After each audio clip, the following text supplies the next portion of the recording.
Said his house ain't a home and he's losing sleep. Wife cold as steel, vibe off track.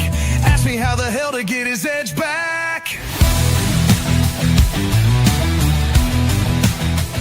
What's going on, guys? I've got a good sponsored video going on for you today. We'll get right into it. You guys know that these are a little bit shorter. We get right into it. We just read a guy's email. This is dedicated to one person that took advantage of the sponsored video program. So the subject of this email is 4 years without passion. What do I do now? Hey, Paul, I never thought I'd be in this position, but I've been following your content for a while and figured you might be the only one who will give me the straight truth. That's true. I'm the only one. I'm 48, married for 17 years, and we haven't had SEGs. We're not at the 8-minute mark. We haven't had SEGs in almost 4 years. Before that, it was already getting rare, maybe once every few months, but now it's basically dead. Man, so he's married 17 years and hasn't had any in 4 years. And then leading up to that, it was already drying up. He was probably having the lackluster, maybe once a month, starfish extravaganza. And there's a lot of guys out there who are happy to get it however they could get it. And so they think that's normal. And then their wives gaslight them into thinking that's normal. Right? I just posted a video maybe 30 minutes ago with Nyla Rose. She's a tradcon Christian chick who's very anti-abortion, which fine, whatever. But she put out this video and it was about priests and how there's whole professions of celibate men, and she was pointing at priests, and she was talking about how we don't need SEGs, like we need food, air, and water, and we just don't need it. And these priests are proof of it. It's funny how she totally conveniently leaves out the fact that a lot of those priests are out there diddling kids, but neither here nor there. Anyway, you try to suppress that stuff so long, bad stuff happens. That's all I'm saying. Anyway, so I put out a video saying that's what a wife sounds like when she's gaslighting her husband into thinking that, no, sex just naturally dries up over time. It's normal for us to not be doing it as much. No, it's not. If you want to have a healthy, loving relationship, it is a requirement. It is like air and water, especially to men. And if we're not getting it, it's very painful. Plus, I've spent time in tons of dead bedroom forums and stuff like that, just offering free value, free coaching to people. There's plenty of women in dead bedrooms as well that would agree with me that it is a necessity, and Nyla Rose is full of crap, okay? So I guarantee this man's wife is gaslighting him into thinking, oh, no, it's just normal, normally fades over time. BS, dude. BS, okay? And then being in a marriage for 4 years without it, you've waited way too long, brother, to reach out to someone for help on this. Anyway, so what I would say is this is fairly typical of the betatization process. This is a very, very typical symptom. If you guys don't know what the betatization process, I don't think I have the link in the show notes, but if you get my free ebook, She's Made You Weak, if you go to ebook.fixdeadbedrooms.com, you can grab the free ebook, but it walks you through what that betatization process is. And I'll just give you the Cliff's Notes right now. It's a 5-step process where a woman naturally sabotages the relationship and kills all attraction for her man over time. And she doesn't even realize she's doing it. It's all subconscious programming based on evolutionary psychology. So the first thing a woman will do in this process is she'll test you. We call these shish tests or fitness tests or frame checks. There's lots of different words for the same thing, but basically women are testing you and you're failing. Most men don't even realize they're being tested. And when I talk about this online, a lot of guys get really butthurt about it. And they're like, well, if a woman tests me, I'm out of here, man. I'm dumping her and I'm moving on. It's like, okay, but the next woman's going to do it too, because all women test men either consciously or subconsciously. You can't avoid it. So you might as well learn how to handle it, how to deal with it, how to pass, most importantly. So as you're failing these tests, the next stage is seeking communication. This is where she wants you to be more vulnerable and open up and express yourself. And that's where women take what you give them and keep it in the back of their mind and use it against you whenever they need to manipulate you. Right. So this is where, being vulnerable comes in, and I want a man who's emotionally available and whatever. Okay. So as you're doing that, and she's using this that she could replay later in some argument 10 years down the road, the next one is putting him to work. Right. This is where, hey, I need more help around the house. You're not helping out enough. If you do the dishes more, I'll put out more. Right. This is where Choreplay kind of comes into play. And then as the guy's doing that sort of thing, the next stage is evolutionary selfishness. Okay. This is where the relationship shifts from being an actual loving, caring relationship to pure exploitation. She only cares about you for what you provide for her and her children. That's all she cares about. She doesn't care about you at all. You can break your leg in a motorcycle accident and she'll be like, oh, well, are you going to be able to go to work tomorrow? So that, because I'd hate for you to lose your job, but really I'd hate for this gravy train to dry up because I need you out there providing for me and my children, right? I don't care about your leg. If you can get out there and work, go work, right? Like that's where evolutionary selfishness kind of comes into play. And then finally, she's gotten to a place where she's emasculated you so much, she just isn't attracted to you anymore. And now she feels like, I'm just not fulfilled in this relationship anymore. And I'm just not feeling it. But, Bob from sales, he's so nice to me. He's always inviting me out to lunch. Maybe I'll go out to lunch with Bob, just as friends, and that's where she puts herself in the orbit of another guy. And then, oh, look at this. An affair happened. I don't know what happened, right? That was that evolutionary selfishness where she's now looking for a bigger, better deal, right? That's her hypergamy is in play now, looking for a better option because now you're no longer sexually attractive to her. She's killed all that. And you allowed yourself to do it by allowing yourself to be manipulated to this point. Okay, that's what it is. And so that's one of the reasons why I offer that free ebook, because most guys have no idea this is even happening. And society pushes us through a certain narrative that tells us happy wife, happy life, that pushes us through this betatization process a little bit faster. So now all of a sudden she's in the self-determination phase and I need space and you're suffocating me. And that's where she either dumps you cleanly, or she just cheats on you and then dumps on you, right? Because a lot of women are monkey branchers. All right, moving on. He says, it's not like we're fighting all the time. We get along okay on the surface, but I can feel this huge gap between us. She's more focused on her phone and Netflix than on me. When I've tried to bring up the lack of intimacy, she either changes the subject, says she's too tired, or acts like I'm being selfish for wanting more. I tried helping more around the house, buying her gifts and even planning weekends away. Nothing changes. See, this is why talking it out with your girl doesn't work.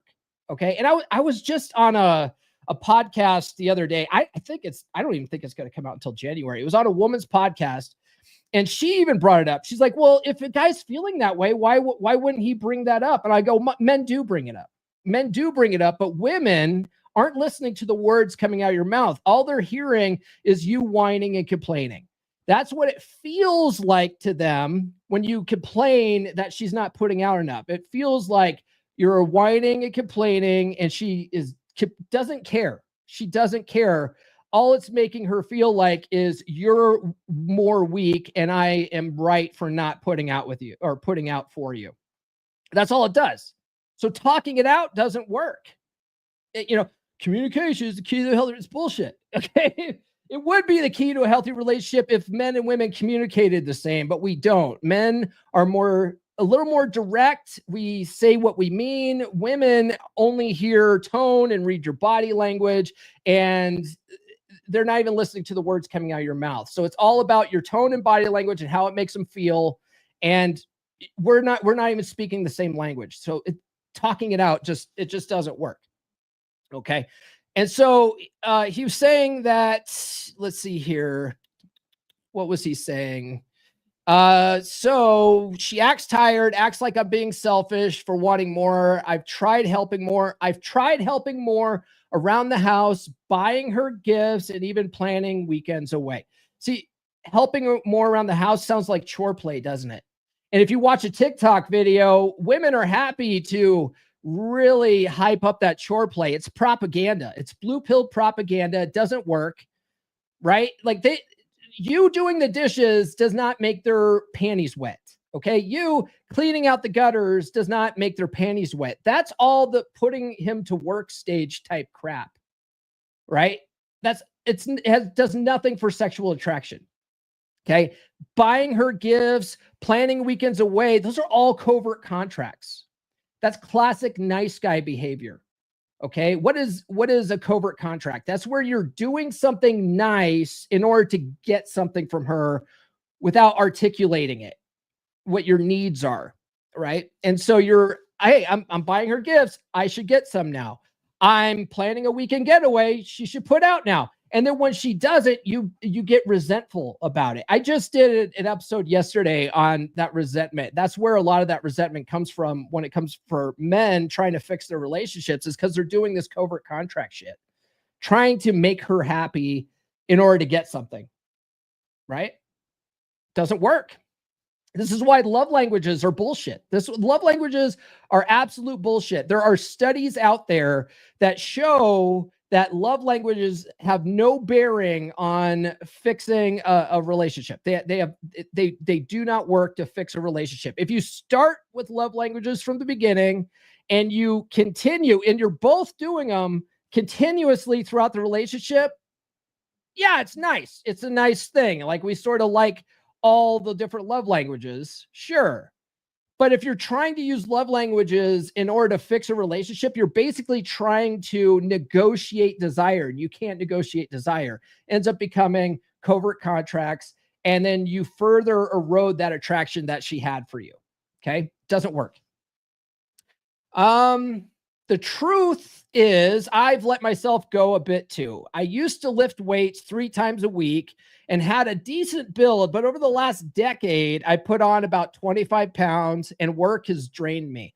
My confidence is low and I find myself avoiding looking in the mirror. Part of me wonders if this is just what marriage becomes after so many years. That there is his wife gaslighting him to believe that this is just what happens in marriage after so many years. It doesn't have to be that way. And in fact, if you let it get there, this is why you end up in a dead bedroom situation. Okay. Ask me how I know. This was me at the end of my marriage in 2013, 2014. I was 50 pounds overweight. And a lot of that, I would blame on my wife until I realized to take my own self accountability. A lot of guys in the space like to complain that women never hold themselves accountable. And it's like most dudes don't hold themselves accountable. Let's be real. Most guys like to point the finger at the girls and say, well, it's the girls and their hypergamous nature. And I'm an innocent victim here. Bullshit. Okay. Bullshit.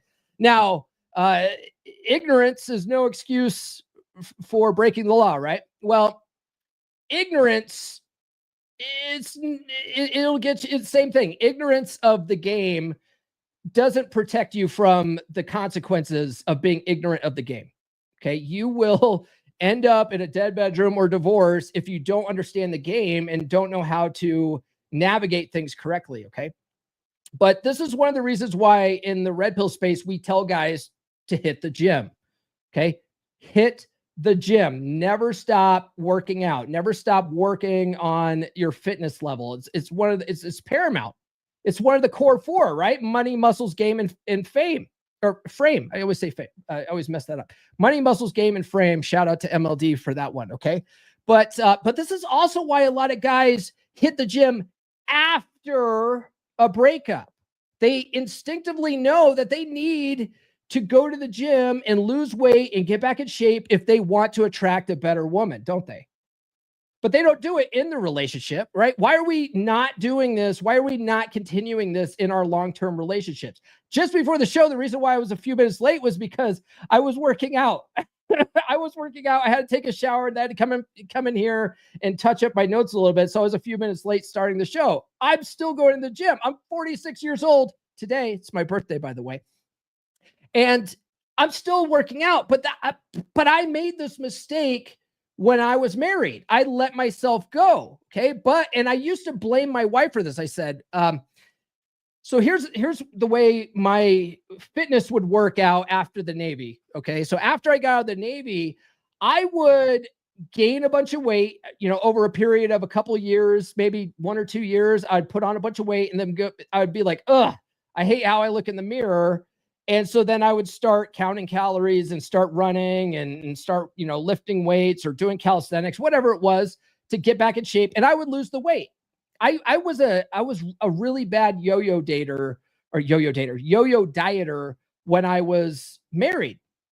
And this the thing is, I would get on a serious routine where I'd work out Monday through Friday, no matter what. And then we would go on a family trip somewhere, usually, to go see family in another state, in another city. Maybe it was Thanksgiving, maybe it was Christmas. And when I would get there, I would let my wife tell me, you don't have to work out. We're on vacation. Just take a break. And I'd be like, yeah, you're right. I don't have to work out. We're on vacation. Let me take a break. And so I wouldn't work out when we would go on those trips. And next thing I know, 5 days goes by. I haven't worked out. I've been eating like a pig all week. Then you come back from vacation. The last thing you want to do is work out. And so the next thing you know, weeks go by, months go by, years go by, and now you're fat again.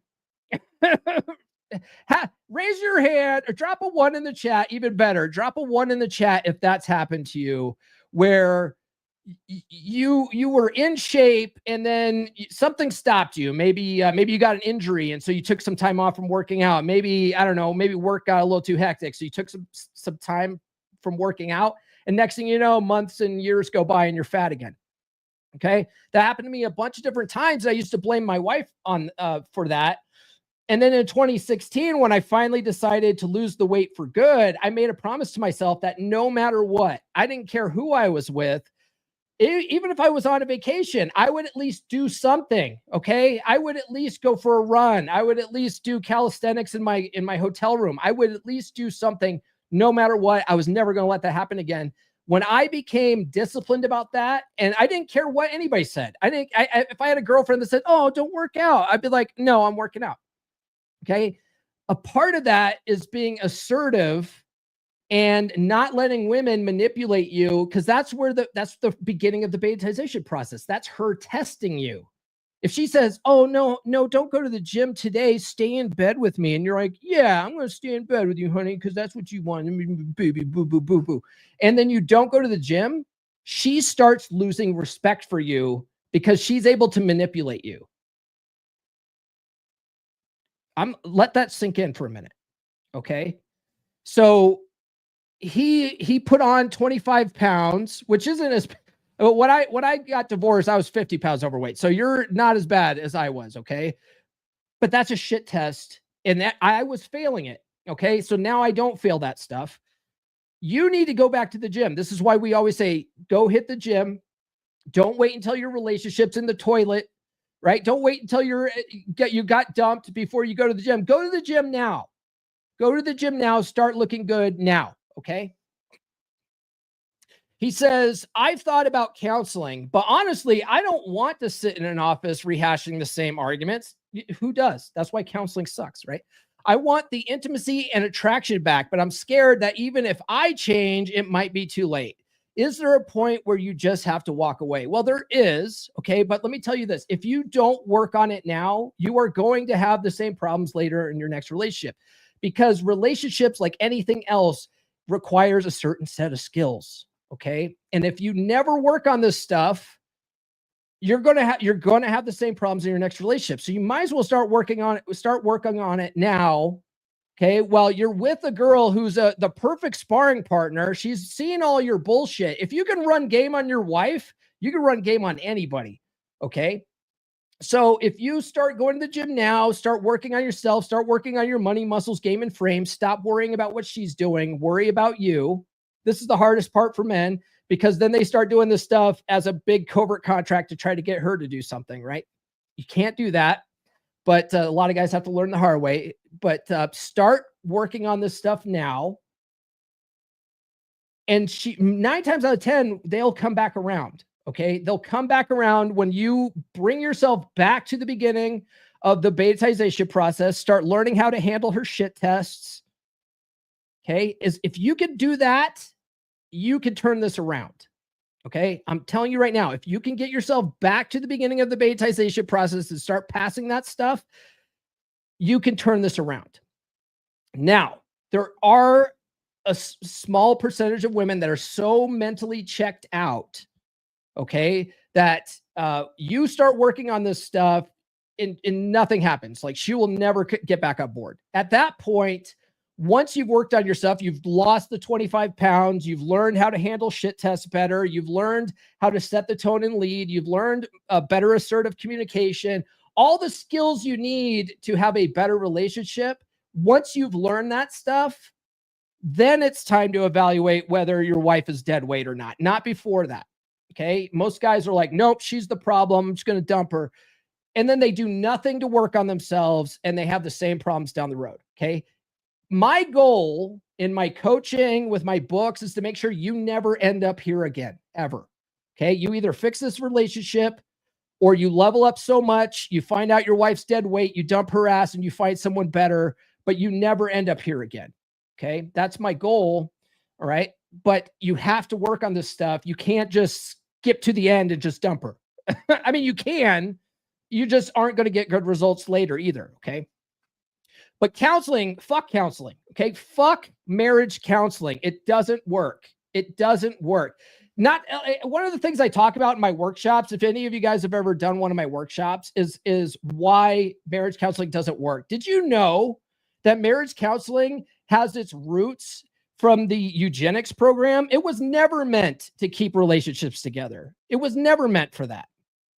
And what happens is you get a couple, they go into the marriage counseling and they're hoping that the marriage counselor takes their side to gang up to fix the other person. And then this person feels ganged up on and they resent this, and then they check out anyway. Okay. It doesn't work. What works is when guys level up, they rebuild their attractiveness, they start applying a little bit of dread game. That's what works. That's your only fucking hope if you want to salvage this. Okay. So fuck counseling. There's better options. Okay. He says, I'm willing to do the work, but I just don't know where to start or how to even break the ice again without feeling like I'm begging. Any advice you could give me would be a lifeline right now. Well, you don't need to break the ice with her. Okay. You need to work on yourself. That's for one. And if you're willing to do the work, I want to feel like I'm not begging. Like you definitely don't want to beg, because if you're begging for it, that's even less attractive. Okay. But I'll tell you what, grab my book, Get Her to Fuck You Again. If you haven't done it already, it's available on Audible, so you can listen to it in your car, while you're at the gym, whatever. It's effortless learning if you listen to it on Audible. But if you like to sit down, grab the hardcover, paperback. Even if you're afraid of your wife seeing it, get the Kindle edition. Okay. But I'll tell you what, if you're afraid of your wife seeing you read this book, you need it more than anybody. All right. Grab that. There's also a workbook that goes with this. You can grab the workbook. If you go to workbook.fixdeadbedrooms.com, it's a daily journal exercise where it takes you about 10 minutes a day. There's prompts. And then every week there's a challenge for you to do. Okay. Because men do much better with action. And the problem with counseling is it's all fucking talk. It's all yip yap bullshit. Okay. Get Her to Fuck You Again. And the workbook gives you actions to take and challenges to do, so you could start seeing results, because men are very action oriented, very problem solving. They need something to work towards, and talking it out is what women do. Okay. So stop talking about it, be about it. Grab the book, get the workbook. Another thing you guys could also do, which would be really valuable to you, is get in the Wolf Pack. Okay. It's my private men's group. It's only $10 a month. Go to wolf.comeonmanpod.com for that. We're having our next hangout this Thursday at 7 p.m. Eastern time. It's the perfect time to join. Okay, join now. It's a 7-day free trial. Show up for the hangout. And the best thing about the group, though, is the Telegram chat. Like dropping your problems in the chat and like the boys coming together and problem solving your situation. It's like group sourcing a solution to your marriage problems. Okay, it's an excellent outlet for that. And then if you really are serious about fixing this shit, book a call with me. Go to call.fixdeadbedrooms.com. Don't bring your wife to the call. I don't work with your wife. I work with you. Okay. Go to call.fixdeadbedrooms.com. That's an option for you. And you already took one step. You bought a sponsored video. Okay. That's more than most guys do. Most guys are just happy to live lives of quiet desperation until their wives drop that fucking brick in their lap. And then they're like, oh, I never saw it coming. I don't know what happened. Right. All right. That is the end of his email. Oh man, we have a whole lot of comments here. Hold on. Let's go through this. What do we got? Brother Nathan says, what's good, brothers? Getting the wolf pack. Yeah, too sweet for that one. He says, we just saving lives and leveling up. That's all we're doing in there. No big deal. No big whoop. Omega says smash. He must have smashed that like button. Like he smashed that single mom last night. You know what I'm talking about, Omega. And then let's see here. Omega also says, had a wonderful day so far and looking forward to destroying my arms and shoulders in a bit during a lifting session. Good. What else? Nurse Chick's in the house. She says, afternoon, gentlemen. Nurse Chick gets this. So naughty. Yes. I'm going to come. I will. It's my birthday, you know. You always get a sloppy toppy for your birthday. You know what I'm talking about. Oh, yeah. Nathan says, get Nurse Chick's book. Yes, get Nurse Chick's book. Let me see if I can grab a link to that. It's pretty easy to find. It's called Bellies Full, Balls Empty on Amazon. It's the only book with that title. And I'll drop a link to that in the chat. If you want to get that for your girl, because she's clearly not following the rules of Bellies Full, Balls Empty if you haven't had sex in 4 years. Nurse Chick, which social platform is best to reach out to you for a signed copy of your book? I would say X or Instagram for that, Omega. If she didn't answer you in the chat. Oh, she said, happy birthday, babe. She's ignoring you, dude. Hey, he said, happy birthday to me too. Thanks, man. And let's see. Oh, hey, Glenn Lawrence is in the house. What's up, Glenn? What's going on, brother? All right. Well, that's what we got. I don't see any super chats. And so, guys, tune into the podcast tomorrow. What are we talking about tomorrow? What are we talking about tomorrow? We're going to talk about healing your heartbreak after a breakup. Okay. You're going to start healing right after tomorrow's episode. Okay, guys? Tune into that. That's all we got. We will see you guys tomorrow morning, 10 a.m. Eastern time. You don't fix the storm by folding yourself. She don't want sweet, she wants a man who wants